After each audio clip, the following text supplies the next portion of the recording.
profissional e também no serviço da Igreja de Deus, como pastores, como líderes nas nossas igrejas, onde quer que nós estivermos. E o chá está lá em Lucas, no capítulo 15. Eu já vou aqui abrir a minha Bíblia. Lucas, capítulo 15, é um capítulo muito conhecido. Todos os pregadores que estão aqui, meus colegas pastores, todos os líderes aqui da igreja, anciãos, todos, sem exceção, certamente em algum momento já usaram o capítulo 15 do Evangelho de Lucas como base para as suas mensagens, porque ali nós encontramos três parábolas muito conhecidas. A parábola da ovelha perdida, que nós encontramos aqui nos versos de 4 a 6, é isso mesmo, né? A partir aí do verso 3, na verdade. Nós encontramos aqui a parábola da dracma perdida, nos versos 8 e 9, e nós encontramos aqui a parábola do filho pródigo, nos versos de 11 a 32. Notem que o capítulo ele fala de coisas que foram perdidas e coisas que foram encontradas: uma ovelha, uma dracma e um filho. E todas as três histórias terminam com alegria, pois aquilo que estava perdido foi achado. De certa forma, eu diria que é um resumo, o capítulo 15 de Lucas, da história bíblica. É Deus querendo resgatar o homem que se perdeu com a entrada do pecado. É assim como nessas parábolas. Na história, a nossa história pode ter, como nas parábolas, um final feliz. Só depende de nossas escolhas e decisões. Nós encontramos o amor de Deus como um pastor que vai atrás de uma ovelha, como uma mulher que busca a dracma com diligência e como um pai que recebe com festa o seu filho pródigo. Eu afirmo a vocês, amigos, que ao vermos as tristezas, as perdas, os sofrimentos, quando nós ficamos chocados com tudo o que acontece ao nosso redor, nós não devemos nos desanimar, mas acreditar e ter esperança que este mundo terrível terá o seu fim. Assim também a nossa vida. Pois se tudo ainda não está bem, pode ter certeza, meu querido irmão, querida irmã, é porque a sua história ainda não terminou.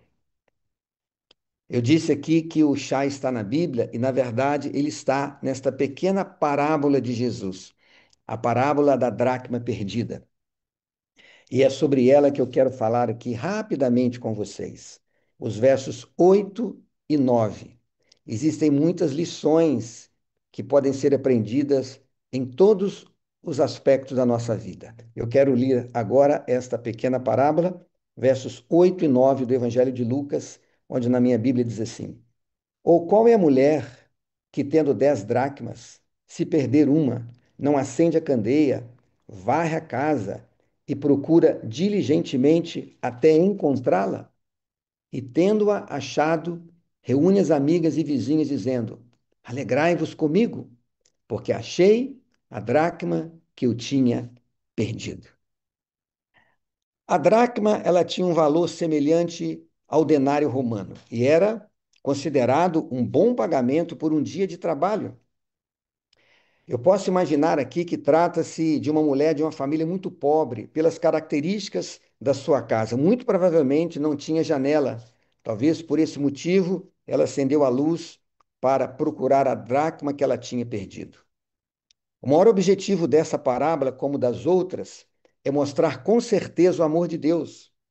Mas podemos sim fazer aplicações para a nossa vida pessoal, para a nossa vida financeira, profissional e principalmente, acima de tudo, para o nosso serviço ao Senhor. E foi o que eu procurei desenvolver ao estar como pastor na linha de frente da igreja. Notem que o que se perdeu aqui era muito precioso, muito valioso. E é por isso que nós temos que nos lembrar que não podemos desperdiçar aquilo que temos, independente se temos muito ou se temos pouco. Se temos muitas oportunidades ou poucas oportunidades. Não importa qual seja a função que você equipe, liderando uma igreja, liderando uma instituição ou liderando uma classe da escola sabatina, um departamento da igreja ou a sua própria casa. E como eu disse aqui, quando nós falamos de algo e de coisas valiosas, não nos referimos apenas ao dinheiro.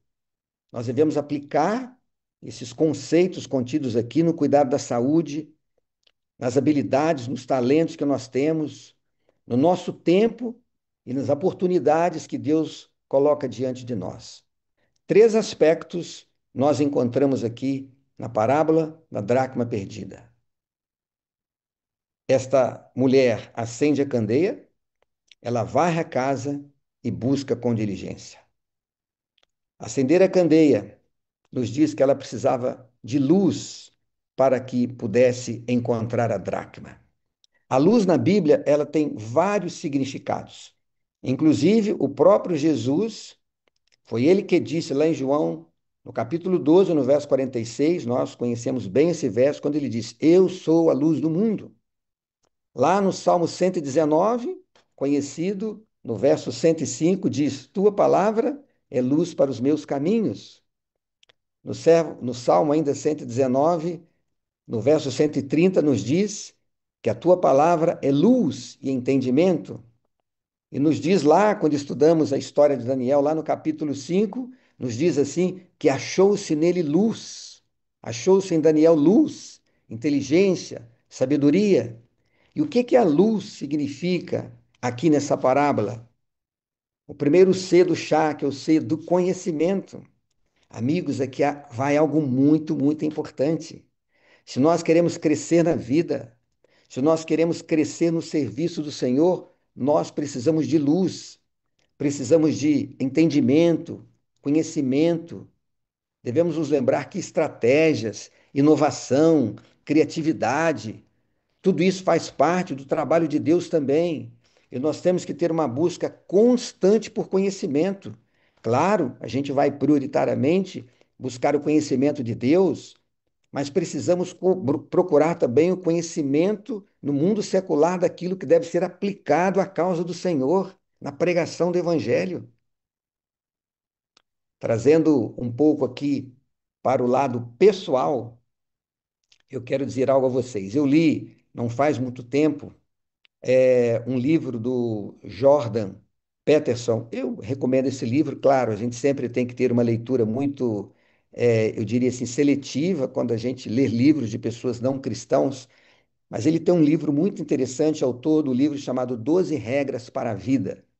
E tem uma frase lá que eu guardei comigo e diz assim, eu anotei essa frase aqui, diz assim: assim como avaliamos e valorizamos nossa vida por aquilo que temos e somos, nós também a desvalorizamos por aquilo que poderíamos ter e que poderíamos ser. Que coisa interessante. Nós valorizamos a nossa vida por aquilo que temos e somos, e a desvalorizamos por aquilo que nós poderíamos ter e por aquilo que nós poderíamos ter, ou melhor, poderíamos ser. Eu gosto muito de falar para jovens, e sempre quando eu falo para os jovens, eu procuro estimulá-los a desenvolverem a sua vida, a buscar conhecimento, a se formar, graduar, a desenvolver os seus talentos, para crescerem, para terem mais conhecimento e assim poderem servir melhor e aproveitar as oportunidades que a vida dá. E com essas oportunidades, poder crescer, se desenvolver, não apenas para o sustento pessoal, para buscar o conforto para a família, a realização pessoal, mas para servir a Deus. Eu gosto de dizer aos jovens que o êxito na vida profissional é quando a oportunidade encontra você preparado. Tem muita gente que pode chegar ao final da vida e dizer assim: ah, eu não tive sucesso na vida porque a vida nunca me deu oportunidades. Isso não é verdade. No mundo profissional, na nossa carreira, no nosso serviço, o êxito, o sucesso é quando a oportunidade encontra você preparado. Quanto mais preparados nós tivermos, mais oportunidades nós teremos. Eu gosto de citar alguns exemplos para os jovens, eu cito vários. Eu viajo muito, né? Muito. E é comum você estar dentro de um avião e você vê as pessoas sentadas. Alguns estão tirando um cochilo, mas a maioria a gente vê as pessoas fazendo o quê? Ou estão assistindo um filme, quando tem ali uma TV, às vezes assiste no smartphone, ou estão jogando ali um joguinho no celular. Mas eu vejo algumas pessoas lendo um livro. Aí eu pergunto: quem que no futuro você acha que vai ter uma vida de mais êxito, de mais prosperidade, de mais sucesso? Aquele que perde esse tempo, essa oportunidade de ler um bom livro para ficar jogando no celular ou assistindo um filme? Ou é aquele que tem um livro nas mãos, está lendo, buscando mais conhecimento? Por isso é que eu digo, o preparo, a quantidade de conhecimento que nós temos, abre portas e oportunidades para desenvolver. Eu digo mesmo em relação à obra de Deus. Quanto mais conhecimento nós temos, buscamos recursos, nós abrimos oportunidades para pregar. A Sala 57 é um exemplo disto. Usar a tecnologia, aproveitar o tempo, uma ideia, buscar conhecimento, colocar em prática. Temos várias pessoas atuando com pontos diferentes para que o evangelho seja pregado e pessoas sejam preparadas para viver em conformidade com a palavra de Deus, sob a unção do Espírito do Senhor.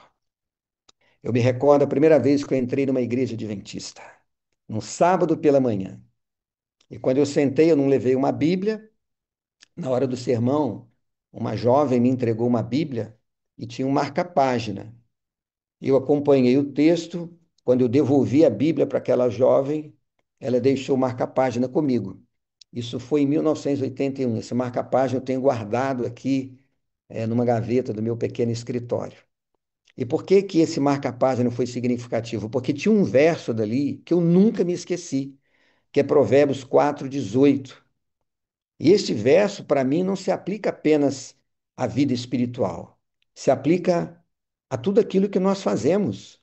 E tinha uma imagem muito bonita de um dia nascendo, e o verso, nas palavras do sábio Salomão, de Provérbios 4:18, diz assim: a vereda dos justos é como a luz da aurora, que vai brilhando mais e mais até ser dia perfeito. Que coisa linda, que coisa linda.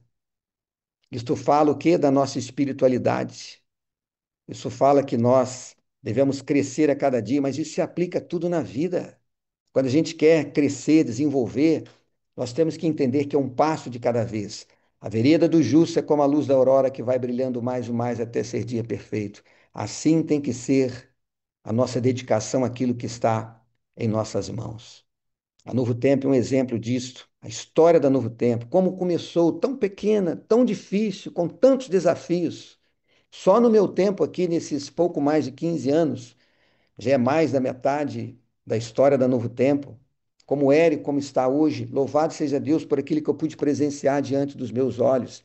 Vamos crescendo, crescendo, alcançando mais pessoas, indo mais longe. Assim a nossa vida também, em todos os aspectos. Por isso fica aqui o conselho, quando se fala de conhecimento, né? Peça ajuda, assista bons programas, esteja ligado aqui com a Novo Tempo, leia bons livros, principalmente a palavra do Senhor. Vamos agora ao segundo aspecto, né, do chá, que é a habilidade. Note o que diz a parábola. E a mulher aqui, ela varreu a casa. Isso significa que é habilidade, trabalho. Precisava tirar a poeira para que pudesse ver. Ela fala aqui o destaque da importância do trabalho. As grandes conquistas na vida vêm com muito esforço e dedicação, mas não vamos confundir aqui com ser um workaholic, um viciado em trabalho. Eu sempre fui uma pessoa extremamente dedicada ao trabalho, extremamente dedicada. E aprendi isso com meu pai. O meu pai acordava cedo no mesmo horário todos os dias, trabalhava pesado, ele tinha os seus empregados, mas ele pegava firme com os empregados, ele trabalhava com artefatos de cimento, construía casas pré-fabricadas. Ele podia pagar um empregado a mais para fazer o trabalho, mas ele ia lá no meio dos empregados com a sua mão, se sujava.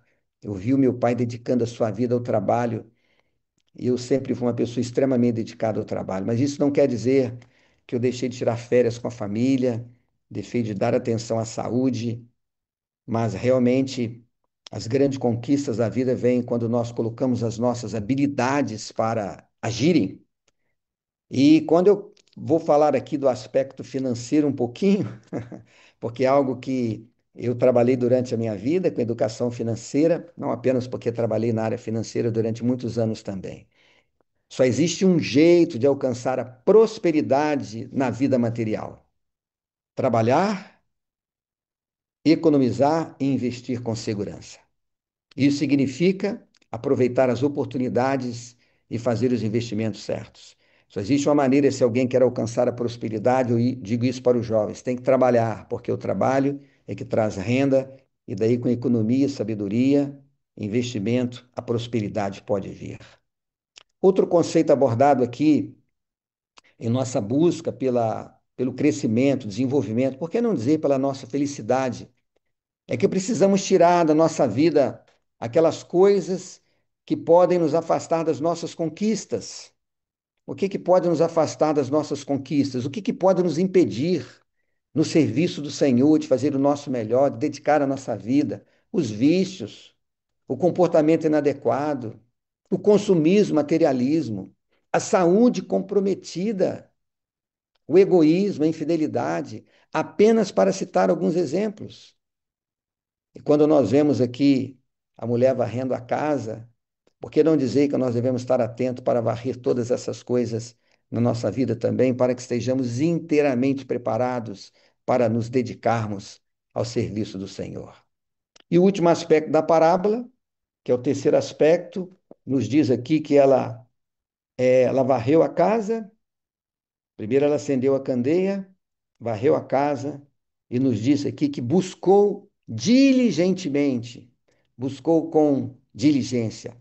Sabe o que isso significa? Atitude, amigos. Atitude significa esforço, cuidado, empenho, zelo naquilo que está fazendo.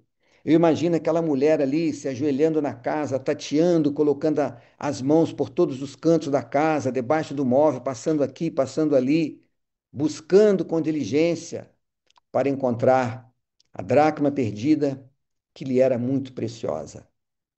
As grandes conquistas na vida exigem de nós dedicação, empenho, trabalho e até sacrifícios. E na questão da atitude, a palavra-chave é perseverança.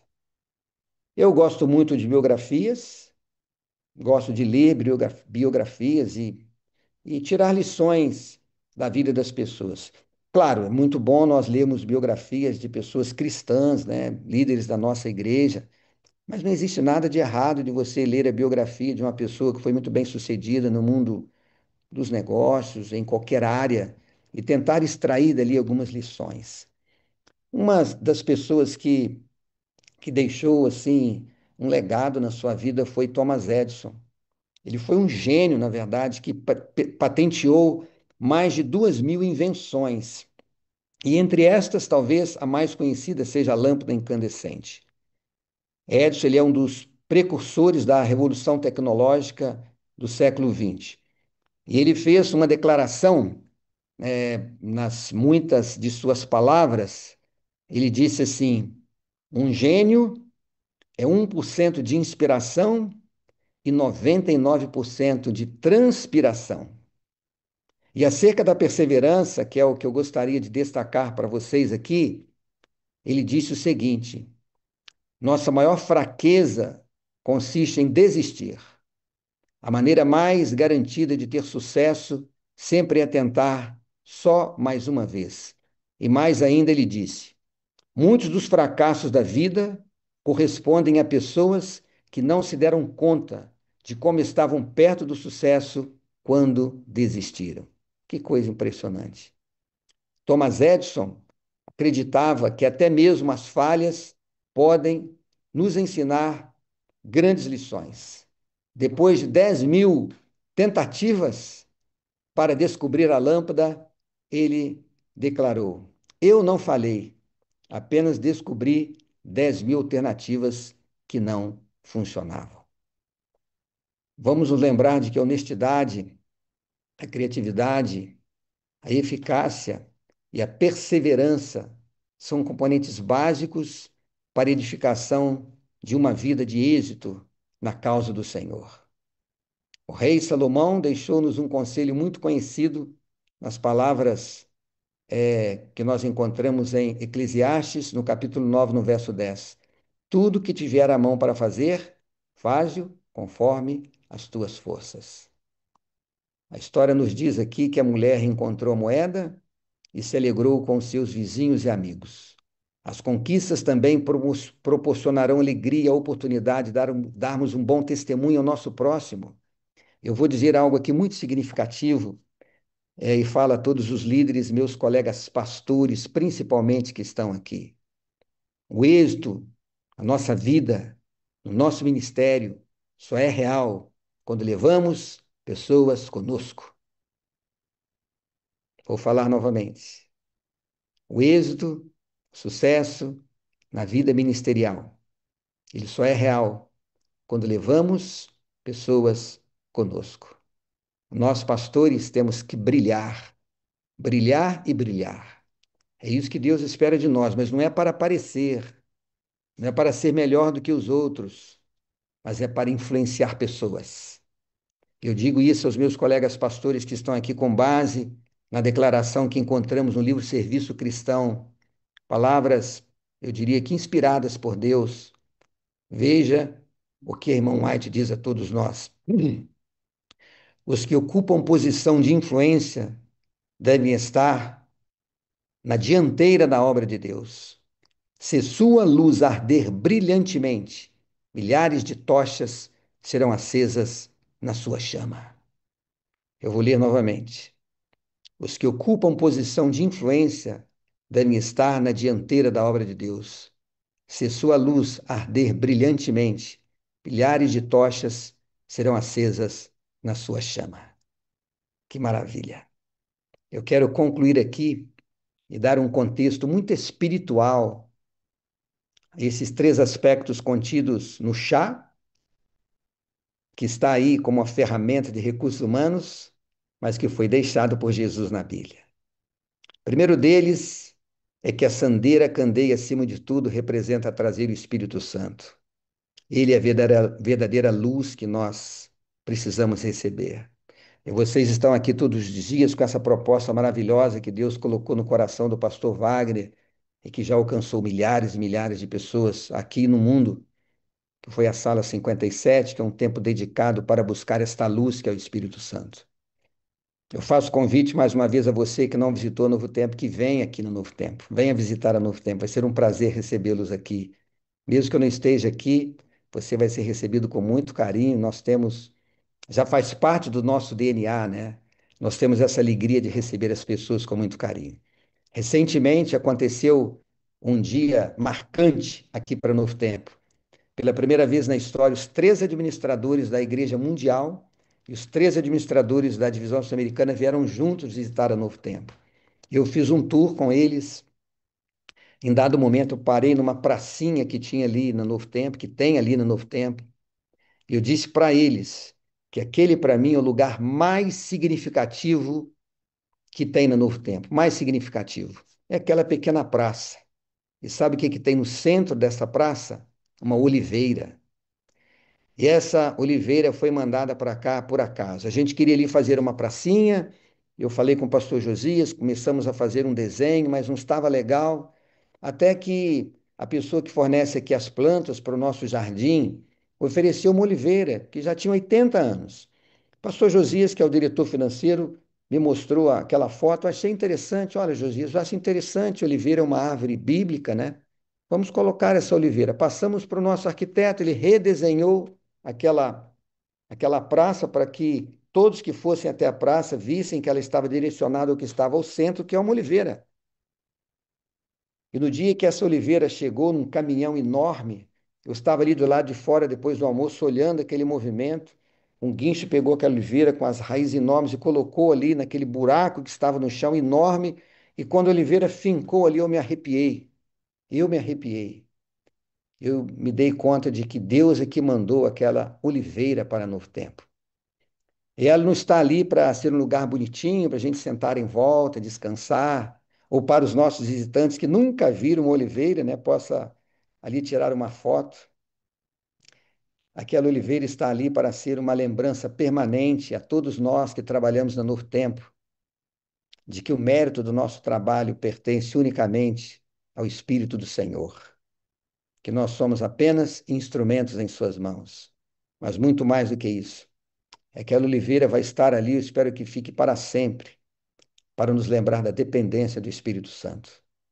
quando eu me dei conta do que aquilo significava no dia da inauguração daquela pracinha ali com os nossos servidores, eu disse a eles por que que Deus havia mandado aquela oliveira. O verso que eu usei, eu pedi que colocasse-lhe ao pé daquela oliveira. E todos que visitam o Novo Tempo, no nosso tour, passa ali naquela oliveira e para ali na oliveira e lê este verso que ficou marcado no meu coração. Quando Deus disse a Moisés, em Êxodo 27, verso 20: ordenarás aos filhos de Israel que te tragam azeite puro de oliveira batido para o candelabro, para que a lâmpada esteja acesa continuamente. Pode faltar muita coisa aqui no Novo Tempo para nós fazermos o nosso trabalho, mas nunca poderá faltar a unção do Espírito do Senhor. O segundo aspecto espiritual aqui do chá na Bíblia, o varrer a casa, é nos lembrar de que os nossos pecados precisam ser varridos do nosso coração. E essa é uma obra que nós temos que fazer todos os dias, todos os dias. A gente acorda, como eu fiz há pouco, antes de vir aqui, para a mesa aqui, para esse encontro, a gente se ajoelha, a gente ora, a gente pede a Deus a unção de espírito para atividades do dia, mas nós não deixamos de ser pecadores. E durante o dia a gente pode falar alguma coisinha errada, a gente pode deixar de fazer alguma coisa, e quando chega no final do dia a gente tem que fazer uma reflexão: o que que eu poderia ter feito diferente? Será que eu errei alguma coisa? Será que eu disse algo que não devia? E o que que a gente faz? A gente se ajoelha e pede perdão a Deus, eliminando esses pecados do nosso coração. Devemos nos lembrar das palavras que encontramos lá em Apocalipse 22, 14. Bem-aventurados aqueles que lavam as suas vestiduras no sangue do Cordeiro, para que tenham direito à árvore da vida e possam entrar na cidade pelas portas. Esta é uma obra diária. Todos os dias temos que varrer as impurezas do nosso coração. Temos que lavar-nos no sangue do Cordeiro para que estejamos limpos. E o terceiro aspecto é buscar com diligência, né? É atitude. A jornada cristã existe empenho e dedicação.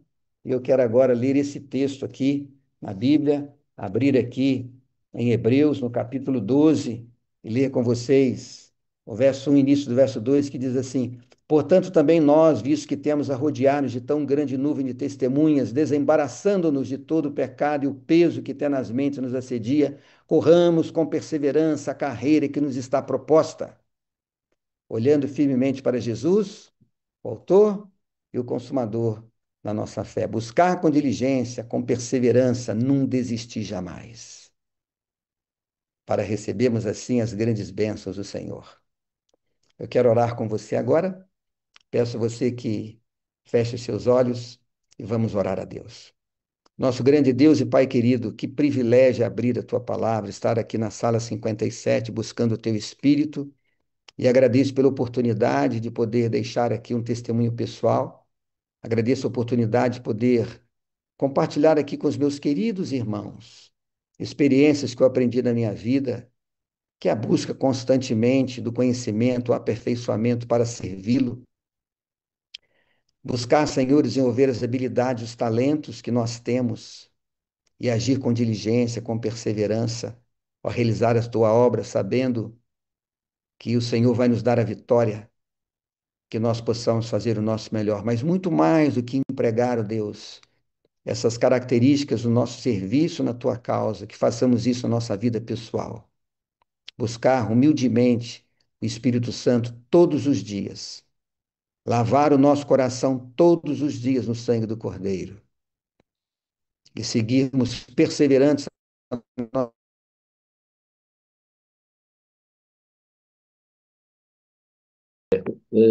O senhor trabalhou com essas pessoas, obviamente, e estiveram na sua caminhada aí na Rede Novo Tempo, e eles vão continuar na sua caminhada, né? O primeiro eu gostaria de mostrar aqui um recadinho do pastor Leidivan, que é um amigo que mandou um Mano recado. velho, mano velho. É o senhor dessa maneira mesmo. Dá uma olhadinha no que ele disse aí, senhor. Muito bem, meu querido amigo, mano velho, pastor Toninho, quase aposentado, né? Tá contando os dias. Falta uma semana mais ou menos, né, mano velho? Quero te agradecer de coração, viu, rapaz, por sua amizade durante esses anos aí que nós nos conhecemos, que nós tivemos a oportunidade de conviver junto, né? Agradecer aí pelo carinho, pelo respeito, pela consideração, pelo exemplo no trabalho, no serviço, a sua dedicação, né? A sua seriedade com as coisas de Deus, né? Isso tudo a gente toma pra gente, né, na vida. Muito obrigado por tudo mesmo. E eu desejo para você uma boa aposentadoria, né? Você descansar, lógico, vai continuar servindo a Deus, servindo a igreja, mas que você continue sendo uma pessoa muito abençoada por Deus, viu? Você, a Zezé e a Tayane moram no coração. Eu desejo tudo de bom para vocês, viu? Você sabe disso. Nós estamos esperando vocês aqui em Guarapari. Forte abraço, que Deus os abençoe ricamente. Esse é só um exemplo. Certamente nós teríamos aqui muitas pessoas que poderiam afirmar, reconhecer a sua importância, o perfil do seu trabalho, a dimensão, a extensão do que Deus, através do Senhor, fez com os dons e capacidades que Ele mesmo lhe concedeu. Esse é um dos amigos que amam o Senhor e que mandaram para cá um recadinho. Tem outro, deixa eu mostrar para o Senhor, já começando com os nossos recadinhos aqui, são dois. Eu poderia, como disse, trazer mais. Mas o pastor Vinícius esteve conosco, ele teve a simpatia de mandar esse vídeo aí para o senhor. Olá, Pastor Toninho. Eu estou aqui também para deixar registradas as minhas palavras de gratidão a Deus pela sua vida e pelo seu ministério. Ao findar esse ciclo tão abençoado, depois de tantos anos dedicados exclusivamente ao serviço do Senhor, a palavra é gratidão. Gratidão por tanto amor, por tanto zelo, por tanta dedicação que resultaram em muitas bênçãos, em muitas conquistas. Olhando a sua vida, a gente percebe que Deus realmente foi bondoso, amoroso e conduziu cada passo rumo às conquistas e às vitórias para a glória do nome de Deus. Muito obrigado, Pastor Toninho, especialmente pensando agora nesses 15 anos à frente da Rede Novo Tempo de Comunicação.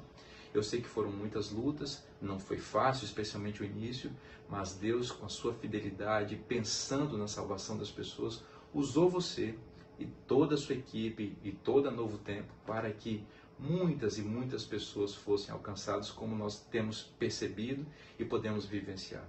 O meu desejo é que agora, nesse novo ciclo que se inicia na sua vida, da sua aposentadoria, que você seja muito feliz, que você tenha muita saúde ao lado da sua querida esposa Zezé e que você continue tendo essa chama no coração, né? A chama da esperança, da volta de Jesus. Que você continue aguardando e apressando a volta do Senhor. Que Deus te abençoe muito.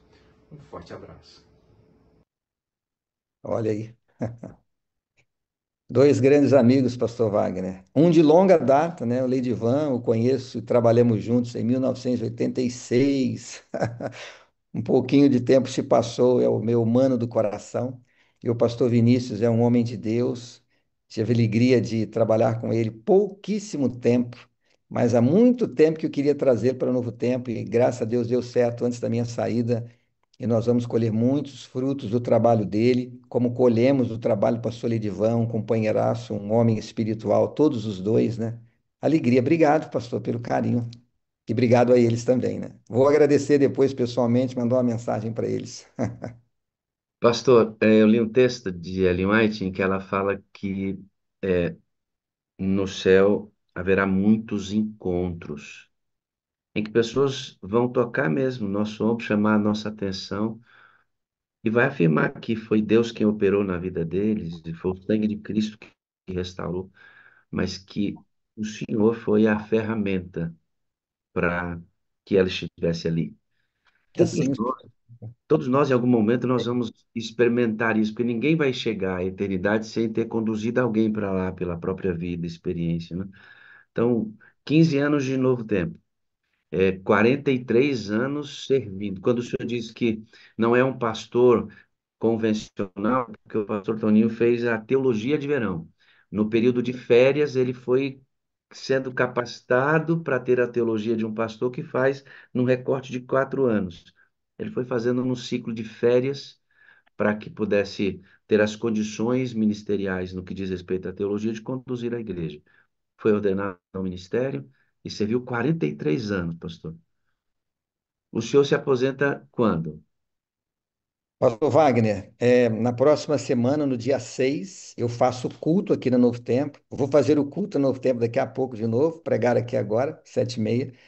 E no dia 6 eu faço meu último culto aqui, sigo para Brasília. Na sexta-feira começa o concílio quinquenal da Divisão Sul-Americana, e será um concílio que irá até o dia 13.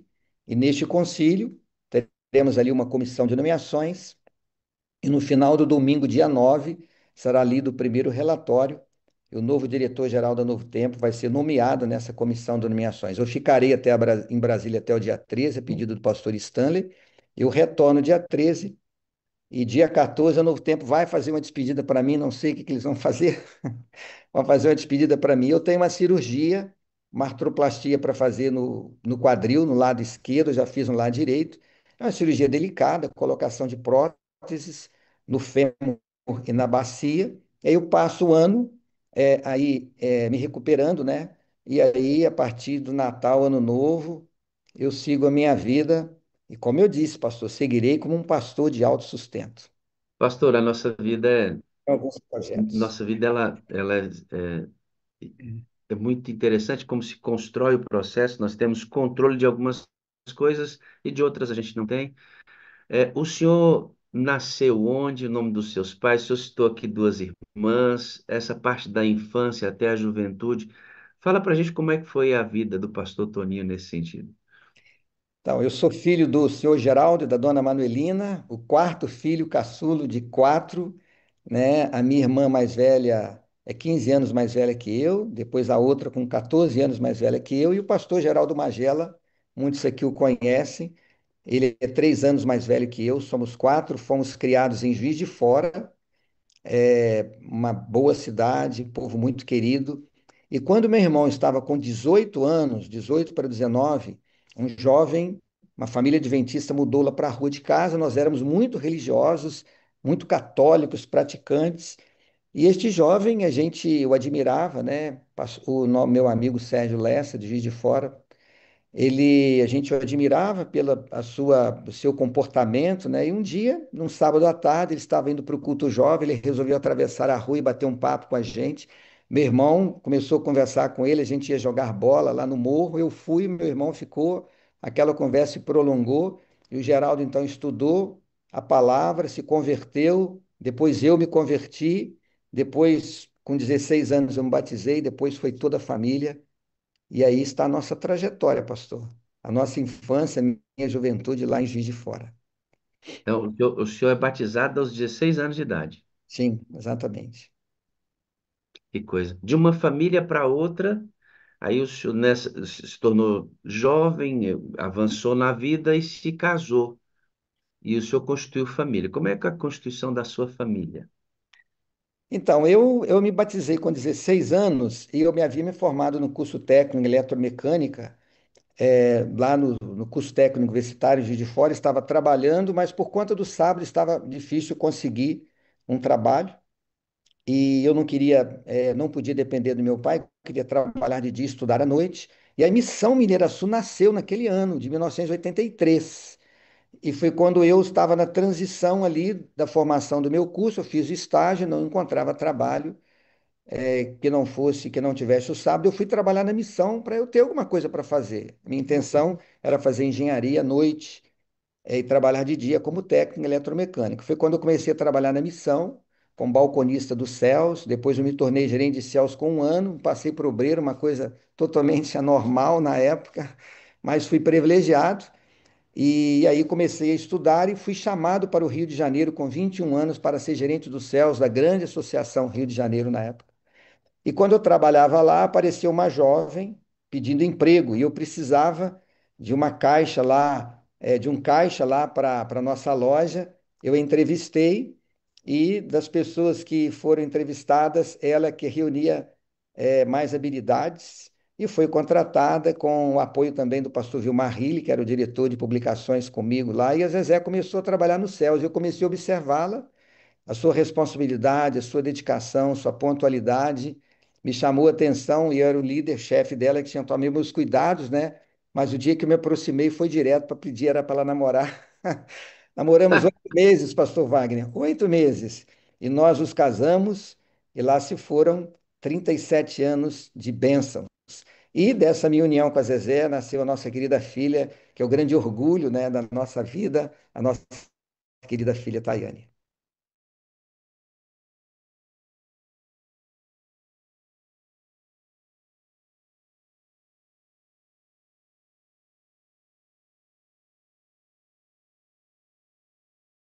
Dádivas que Deus me concedeu na minha vida. O senhor ficou observando, percebeu todas as características de uma mulher de Deus, É isso responsabilidade. aí, O olhinho cresceu. é isso aí. E foi o senhor que chegou pedindo para namorar, foi, pastor? Foi uma investida só, pastor. Ela nem imaginava isso. Eu não vou contar a história porque tem muitos detalhes, mas a gente estava num curso com o pessoal dos céus lá em Satulina, e na hora de ir embora, eu distribuí as pessoas nos carros para levar em casa e coloquei ela no meu carro.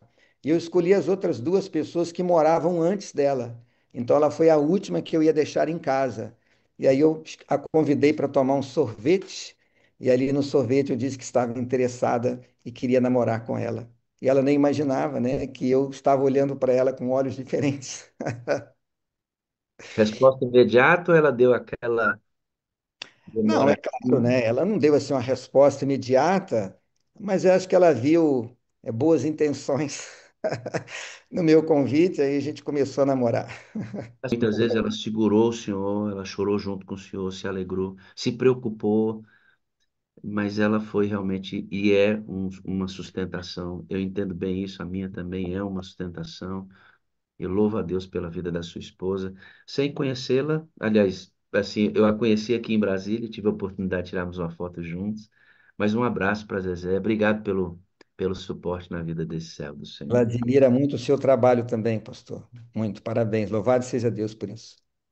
Tem uma pessoa, pastor, que gostaria de falar pessoalmente aqui com o senhor hoje, e eu vou chamar essa pessoa. Essa pessoa ama demais o Senhor, mas muito. Ai, ai, ai. Muito. Mas ama mesmo, pastor. É lindo. E eu pedi para essa pessoa vir aqui, é, pessoalmente, testemunhar da sua importância para ela. Bom dia, Zezé, tudo bem?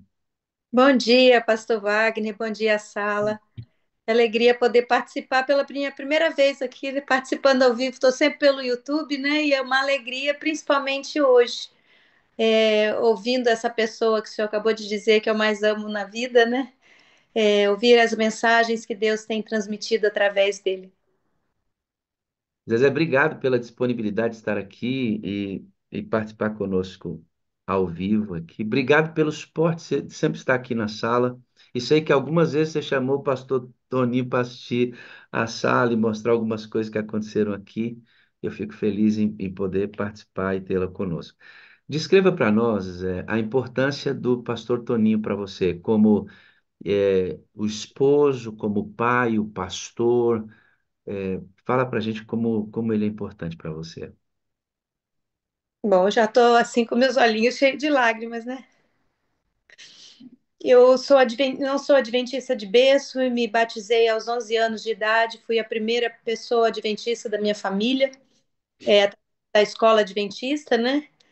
E eu sempre digo aqui para minha filha, para o Toninho, que eu nasci para ser uma crente, né? Uma pessoa da igreja, porque eu sempre amei muito a Deus. Eu tinha uma visão católica antes, mas não era uma católica praticante, mas eu sempre amei muito as coisas de Deus e na minha ingenuidade de criança. E quando Deus me chamou ali aos 11 anos de idade, aquilo tocou muito meu coração e eu me senti muito chamada por Deus, né, para servi-lo ali na minha ingenuidade ainda de criança. E eu não sabia os planos que Deus tinha para minha vida, né? Nunca fui uma pessoa que pensei, ai, quero me casar, como muitas moças, mas eu louvo a Deus pelo plano que Deus teve na minha vida de colocar no meu caminho o Toninho. E nós nem sabíamos, né, que nossa vida seria um ministério ali dali para frente. Ele já era um obreiro, mas não era um pastor naquela época. E eu fico pensando, olhando hoje, desculpa, para trás, quantos planos especiais Deus tem para a nossa vida e tinha para a minha vida e para a vida dele, né? E ele representa algo muito especial, que é um chamado que Deus me fez aos 11 anos, e eu não sabia que esse chamado tinha uma continuidade tão importante que a partir do meu casamento com ele, né? E eu fico olhando para trás e pensando que privilégio Deus ter colocado o Toninho na minha vida. E por ele, desculpa, por ele ser um pastor ordenado. Eu estava olhando um texto, pastor, que eu separei aqui, que eu gostaria de compartilhar com a sala e com vocês e com você, Toninho. Um texto que me chamou a atenção, inclusive já compartilhei com ele esses dias esse texto, que está em Números 27, versículos 15 a 18, que diz assim: Então Moisés disse ao Senhor: Senhor, tu és o Deus que dá fôlego a toda criatura. Por favor, indica um homem para ser o novo líder da comunidade. Dá a eles alguém que os guie aonde quer que forem e os conduza nas batalhas, para que a comunidade do Senhor não seja como ovelhas sem pastor. E o verso 18, que eu gosto muito e já estava sublinhado na minha Bíblia há muito tempo, diz: O Senhor respondeu: Convoque Antônio Tostes, filho de Geraldo Tostes, em quem está o Espírito, e coloque as mãos sobre ele. E eu me emociono, porque ao longo desses 43 anos, eu não estive durante todos esses anos, mas praticamente todos, porque nós nos casamos cedo, logo no começo do ministério dele, eu posso ver que o Espírito de Deus estava sobre ele. E quando Deus o chamou lá aos 18 anos para começar lá naquela missão pequenininha, como balconista, Deus derramou o Espírito de Deus sobre ele, para que ele pudesse servir essa igreja com inteireza de coração. Um homem que se dedicou todos esses anos a praticar o ministério com muita lealdade a Deus, pastor. Tudo que o Toninho faz, as pessoas que o conhecem sabem que ele faz como a Bíblia diz, como o senhor mencionou hoje. Tudo que te vier às mãos, faça conforme as tuas forças. E ele, com humildade, fez o seu melhor para servir essa igreja. Ele se dedicou de todo o coração, todas as horas do seu dia. Quem conhece ele sabe quanto ele é intenso em tudo que ele faz. Não só pelas próprias características dele, da sua personalidade, né, de se dedicar àquilo que faz, mas eu sempre pude ver nele o compromisso de saber que o que ele fazia não era para homens, mas era para Deus. E Deus ainda foi mais misericordioso conosco ainda, ao permitir que o nosso ministério terminasse 15 anos aqui na Novo Tempo. Porque aqui nós temos o privilégio de ver o resultado dessa unção do Espírito Santo. Porque nunca foi o pastor Toninho, nunca foi. Foi o Espírito de Deus agindo por meio do trabalho que ele realizou até aqui. Porque se não fosse essa unção do Espírito Santo, essas mãos que Deus colocou sobre ele, nada do que foi feito teria sido feito. Nem como pastor dessa igreja, seja na casa publicadora, seja nas uniões e associações por onde passamos, ou seja aqui na Novo Tempo. Nada disso teria sido realizado. Nada disso, o testemunho dele como pai da Tayane não teria frutificado. Hoje nós temos uma filha maravilhosa, pastor. Pela graça de Deus, uma menina que ama o Senhor, que teme a Deus e que honrou esse ministério. Minha filha um dia disse: mãe, eu tenho prazer de trabalhar na Superbom, na obra de Deus, porque eu tenho prazer de devolver a Deus aquilo que ele me deu através do ministério, através da obra. Ela não seria essa filha grata ao Pai, grata a Deus e grata à obra, se esse homem não tivesse recebido a unção do Espírito Santo.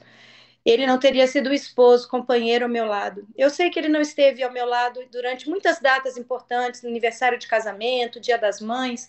Quantos dias eu passei sozinha fazendo o pôr do sol exatamente aqui onde eu estou sentada. Mas o meu coração sempre esteve aquecido, porque eu sabia que esse homem estava servindo a Deus, que esse homem estava olhando para as pessoas deste mundo que precisam ser salvas, que precisam conhecer a verdade que eu conheci aos 11 anos de idade, e ele se permitiu ser usado. Mas eu repito, nunca foi o pastor Antônio, sempre foi o Espírito Santo agindo sobre ele.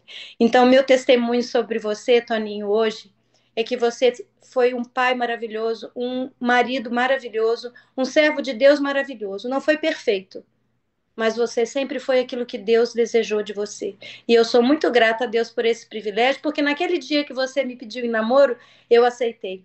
E nem era do meu coração naquele momento exato, eu não estava pensando nisso, mas acho que Deus já estava colocando no meu coração de que nós teríamos um ministério junto, que nós caminharíamos de mãos dadas, acertando, errando, mas sempre olhando para Deus. E o que eu quero dizer de maneira especial, pastor, se o senhor me permite dizer a ele agora, é que o meu maior desejo para você é que agora, a partir da nova fase em que nós vamos viver, você continue sendo um homem segundo o coração de Deus. E quando as pessoas olharem para você agora, Toninho, seja pregando em alguma igreja, seja fazendo uma missão, é que eles digam, não digam, ali vai o pastor Toninho, aquele que foi diretor da Novo Tempo, não. Que eles digam, ali vai um homem segundo o coração de Deus, em quem o Espírito de Deus habita. E eu quero dizer aqui para você e para toda a sala 57, todos que assistirão essa reunião, que eu amo muito você e tenho muito orgulho do homem que você é, temente a Deus e que se propôs a servi-lo e a cuidar da nossa família. Obrigado por tudo, te amo.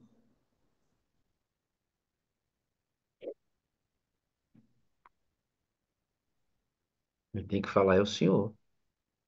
Opa, interessante, eu não sabia nada disso. Eu falei para ele, eu vou fechar a porta aqui do corredor, ela não falou nada. E ela sempre andava aqui quando eu estava pregando aqui outras vezes, né? Não a sala 57, eu acordei outras madrugadas. E eu não sabia que ela ia participar. Pastor, não tenho palavras, né? Só agradecer. E a Zezé sintetizou, né? A nossa vida, a minha vida e dela, não existe mérito, pastor, em nada do que nós fizemos, nada. Nós somos instrumentos e seguiremos instrumentos usados pelo Espírito do Senhor. Obrigado, meu amor, te amo muito. Você é o alicerce espiritual da minha vida, que você ora por mim todos os dias. Você está do meu lado, de vez em quando ela me dá uns puxãozinhos de orelha, e está ao meu lado, é uma dádiva de Deus.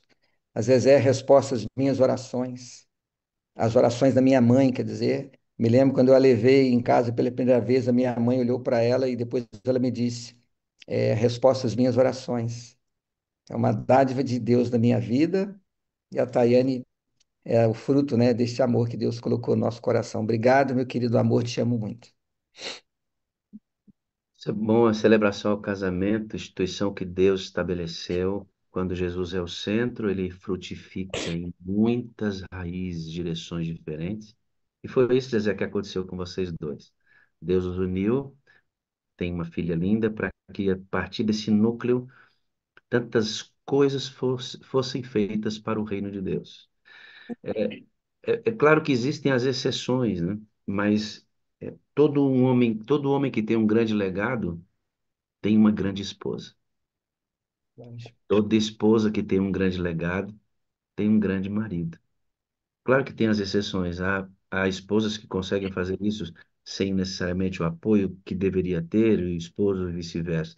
Mas a regra, tirando as exceções, é que todo homem de grande legado tem uma grande esposa, toda esposa de um grande legado tem um grande esposo.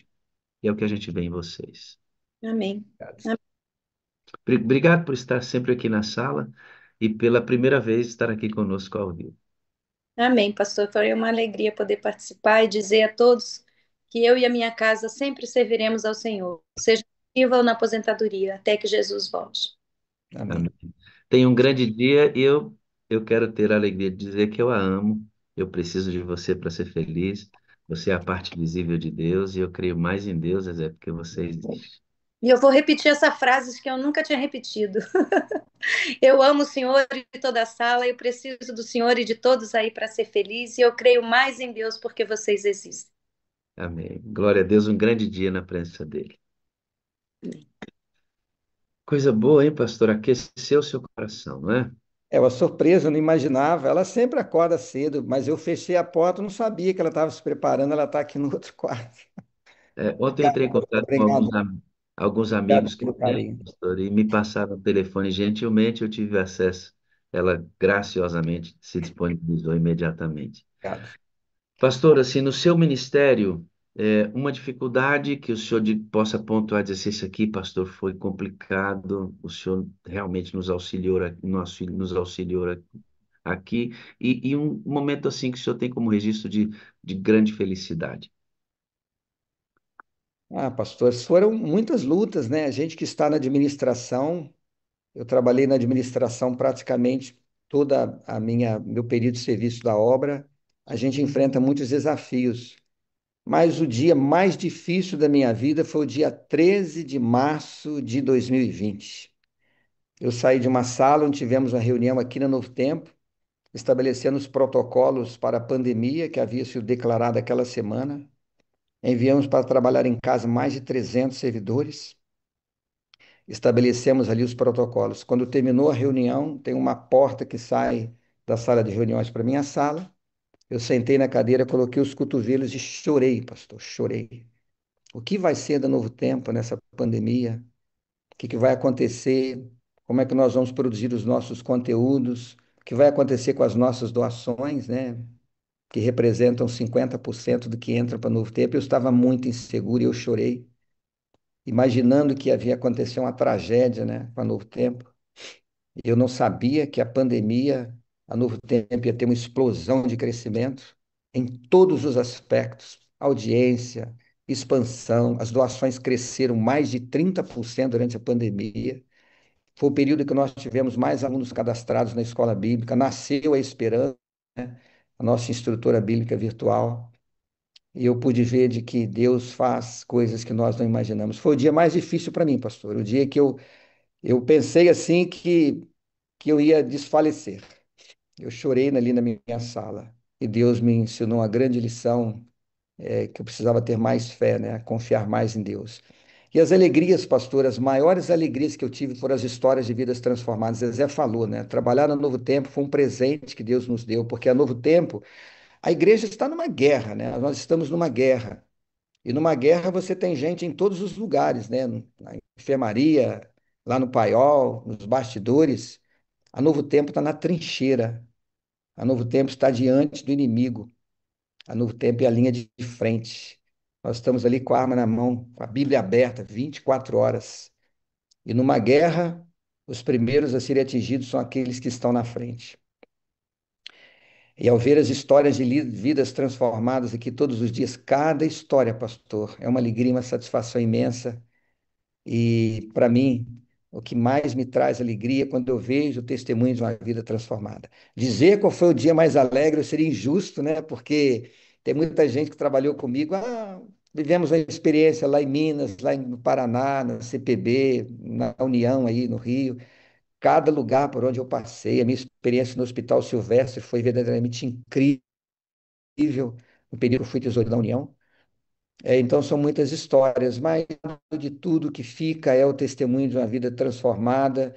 E o que me enche o coração é quando eu vou a uma igreja, encontro alguém que me abraça, diz assim: eu estou aqui graças ao Ministério Novo Tempo. Claro, tudo é fruto do Espírito, mas a Novo Tempo como um meio. Então, as minhas alegrias na vida foram as histórias, pastor, as histórias.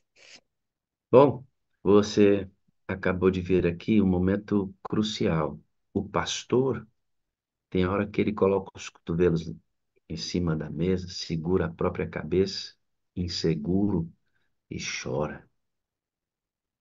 É difícil muitas vezes, porque em todas as frentes que um pastor atua, o pastor Toninho, no caso, à frente da Novo Tempo, eu cuidando de um distrito, meu presidente cuidando de uma associação, presidente da divisão cuidando de todo, todos nós temos, o pastor vive isso, sabe? São seres humanos. Nós não somos super-homens. E aí, nesta hora, a gente pergunta para Deus, né? O que que vai ser disso aqui? Como é que a gente conduz isso? Pelo amor de Deus, mostra para nós. Ore pelo seu pastor. De vez em quando, liga para o seu pastor, diz assim: pastor, estou ligando só para orar com o senhor, só para te abençoar e reconhecer que o senhor é importante na caminhada da nossa igreja. Bate lá na porta da casa do seu pastor, diz assim: ô pastor, eu vim aqui só orar contigo. Sabe, essas coisas são construtivas para nós. Bom, falando em Novo Tempo, eu quero publicamente agradecer, pastor, a oportunidade.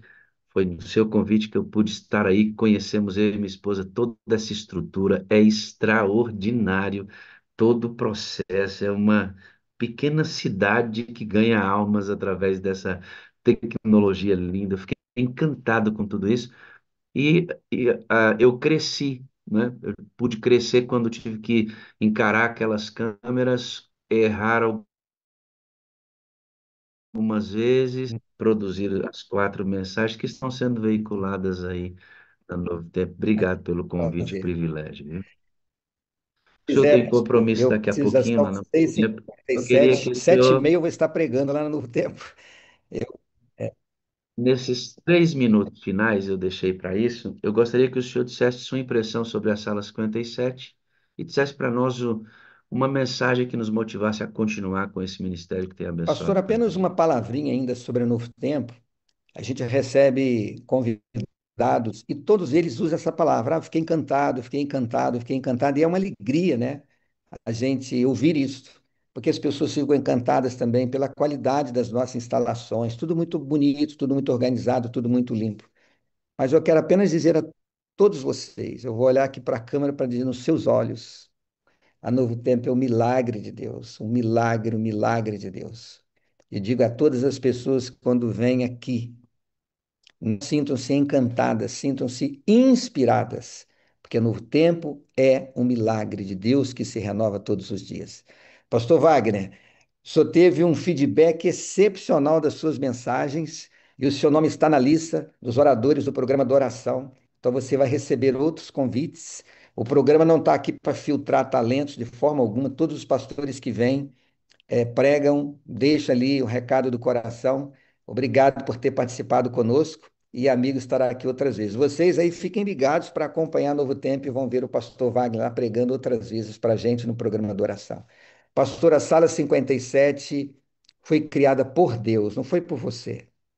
A Sala 57 é uma dádiva que Deus deu a esta igreja aqui no Brasil e no mundo. E uma das coisas que eu quero fazer na minha aposentadoria é poder estar aqui. Ontem eu cheguei em casa aqui, era 8h30, saí do Novo Tempo mais das 8 horas. Não tem um dia que eu não abro o computador em casa para trabalhar. Aqui em casa a gente vai dormir 11h30, meia-noite. É por essa razão que a gente está se aposentando também, né? Porque essa vida intensa, a gente precisa dar mais tempo para a gente, cuidar mais da saúde, ter uma vida menos intensa.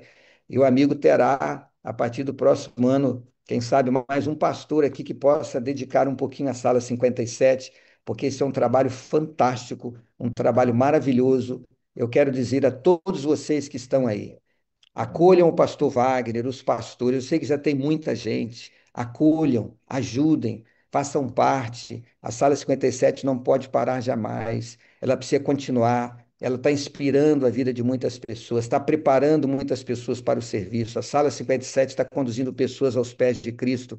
Continuem esse trabalho, porque esse trabalho foi instituído por Deus.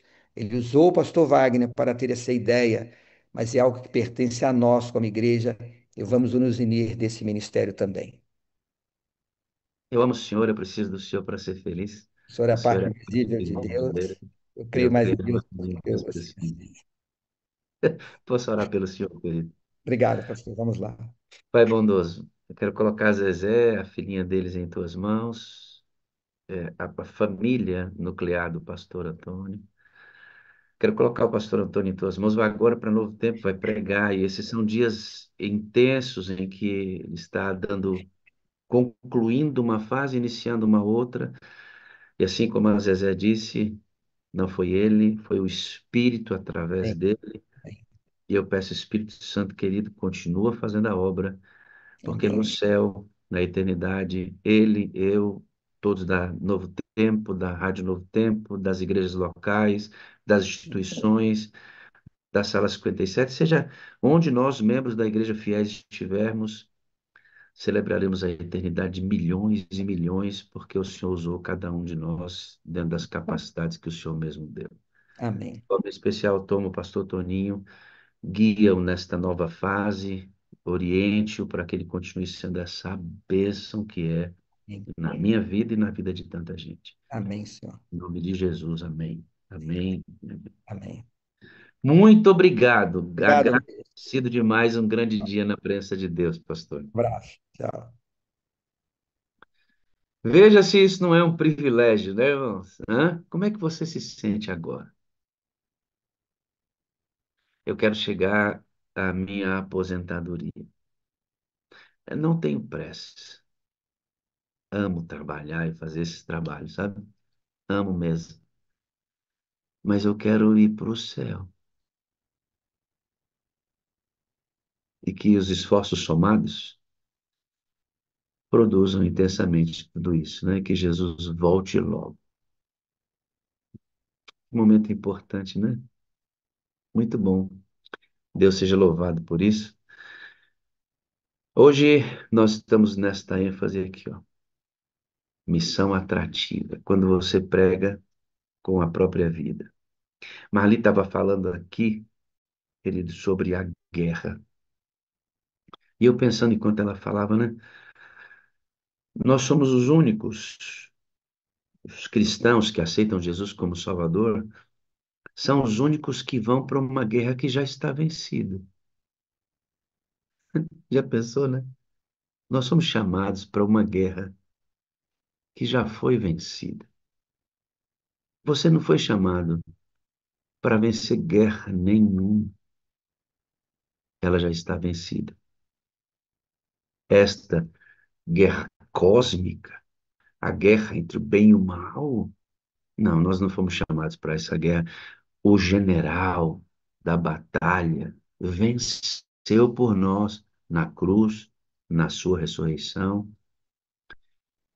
e na sua intercessão no santuário com a promessa do seu retorno. Esta guerra cósmica contra o mal é vencido. Agora, o mal vencido pode destruir você. Dessa guerra a qual nós somos chamados, ela é vencida assim, ó. Escute aqui, ó. Portanto, submetam-se a Deus, resistam ao diabo, ele fugirá de vós. Como é que vencemos a batalha interna? Essa mortificação do próprio eu? Nós não temos que encarar o diabo cara a cara, viu, irmãos? Ninguém aqui foi chamado para colocar o dedo na cara do diabo e dizer assim, ó, você. Não. Nós somos chamados a estar face a face com Deus. Olha aqui, ó. Submetam-se a Deus, face a face com Deus.